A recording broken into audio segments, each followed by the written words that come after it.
My name is Bill Arnett of the Chicago Improv Studio. I did one of these improv reaction videos that got more upvotes than downvotes, so I guess that means do another. So I'll do another one here. I've got another video from Logan Square Improv.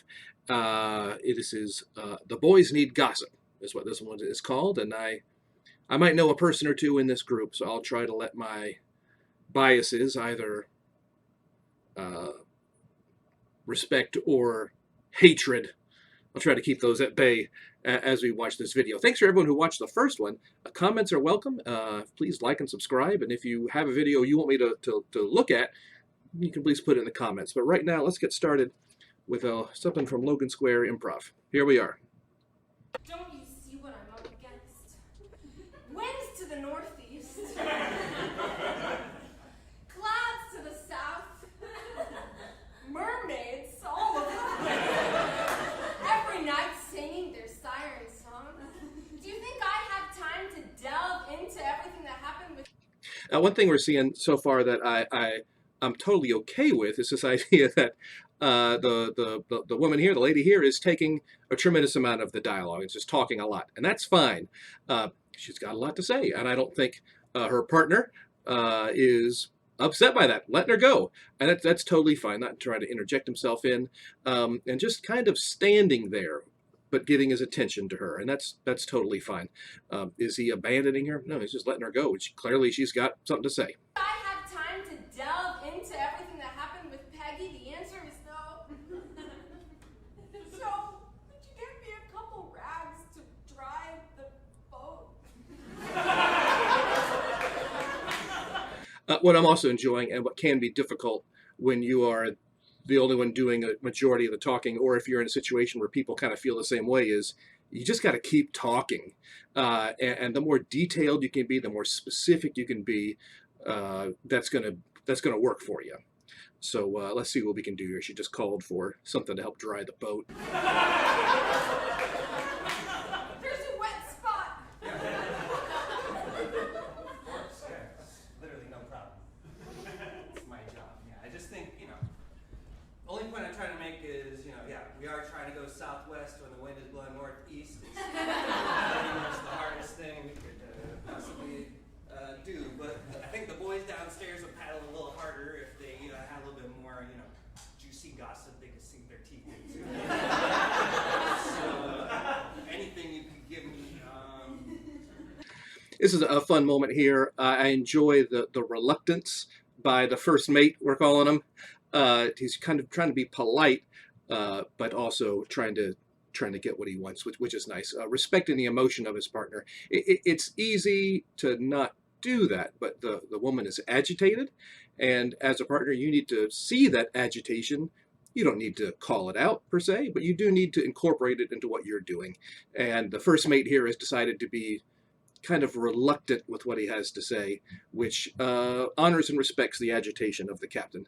Now, this idea of the boys need some gossip to get them going is a very fun thing. Let's see how that gets handled. Bermuda would really help raise Fine. their spirits. Only because the boys need gossip. You will not regret this. Great reaction here. This is outstanding. I love how the first mate is like happy to get what you win. Be happy. The captain could very well have said, "The boys need gossip to row more." I guess we're on some kind of ancient Mediterranean rowboat, trireme rowboat here. But if you win and the first mate won, the boys need gossip. Okay, very well, great. Enjoy it, celebrate it. And that's what we saw from the first mate. He's happy, he claps his hands, he grabs his pad, he's ready to go. Peggy and I shared one night of intimate love. I gave her that which I don't usually get.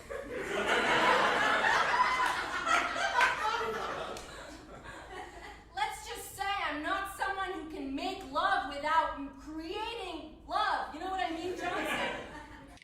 This is great. And again, clearly our captain here has has got some juice and has got a lot to say, and that's fantastic. And just let her go. Let her go. If you're in these situations, you might feel like it's a bit of a pimp. The word is, hey, read this letter. Hey, sing that song you always sing. Hey, do that. If you're with a crew that are comfortable with each other, not only is that okay, it's actually quite fun. And we're clearly our captain, our actor is very sharp and smart and able to just rattle off something. It doesn't need to be interesting. This just needs to be detailed. This is a pretty, taken out of context, a pretty pedestrian story.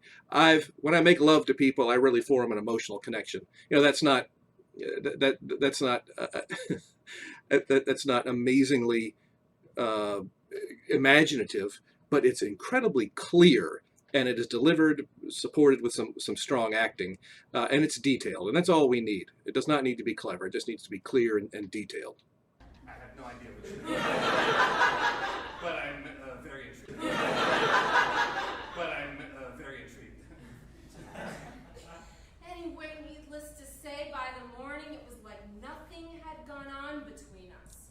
She popped out of bed and put on her corset.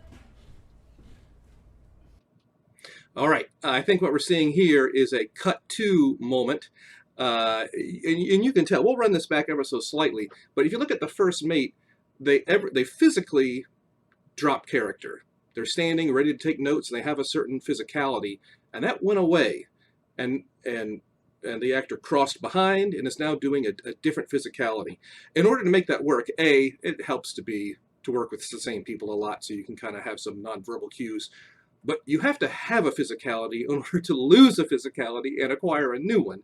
Now, just leaning forward, writing notes, again, that's not going to get you an Oscar. That isn't beyond anyone's ability. I really don't think. But it's a clear choice. It's a specific, clear choice. And if you make that specific, clear choice, again, not Oscar-worthy, specific, clear choice, then you can put it down, take a neutral posture as you cross, and then take a new posture. And again, it doesn't need to be much. It doesn't need to. Let's roll that back a little bit and see this cut to kind of non-verbal cut to cross here. Her corset.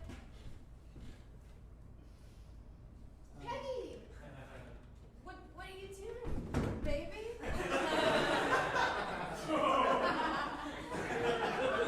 Peggy! I'm gonna go to work. It's 6 a.m. You work in the evening. You're a bar witch. In the evening, I'm a bar wench. In the morning, I'm a barista.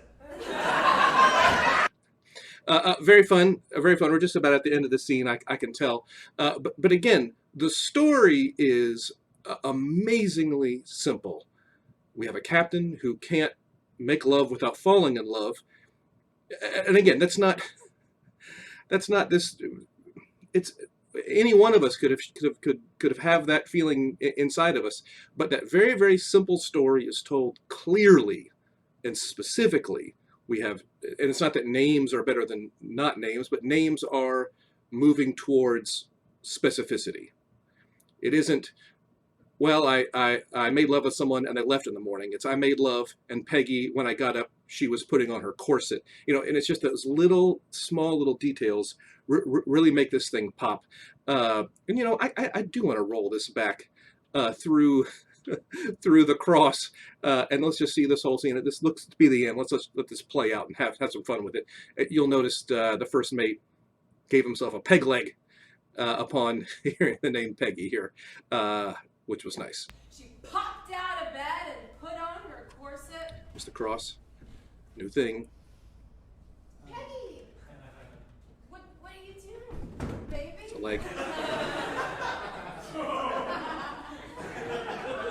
Peggy! I'm gonna go to work. It's 6 a.m. You work in the evening. You're a bar witch. In the evening, I'm a bar wench. In the morning, I'm a barista. Yeah, that's it. VLC player again. I'll figure out a way to get that to turn off. But again, it was a very, very simple scene. If I had everyone write that down, there's nothing amazingly creative about this captain telling her story. But seeing it unfold live, improvised, really makes it pop. It takes some skill and some ability to pull that off. But I think that the big lesson here is just like, if you're going to tell a story, just make it torn from the pages of life. You don't need to shoot for the moon or come up with any intricate Stephen King, Margaret Atwood plot in order to have something be interesting. The audience will very much appreciate even a story that they have heard a million times. To see that played out live in the moment, they will really appreciate. So I think that's my big takeaway there. I hope you enjoyed this, and I hope for anyone out there who's watching, this is helpful to them as well. Please like and subscribe. All that stuff you're supposed to do with YouTube channels, and maybe I'll do some more of these. If you have a video you'd like me to look at, feel free to put it in the comments. And other than that, thank you very much.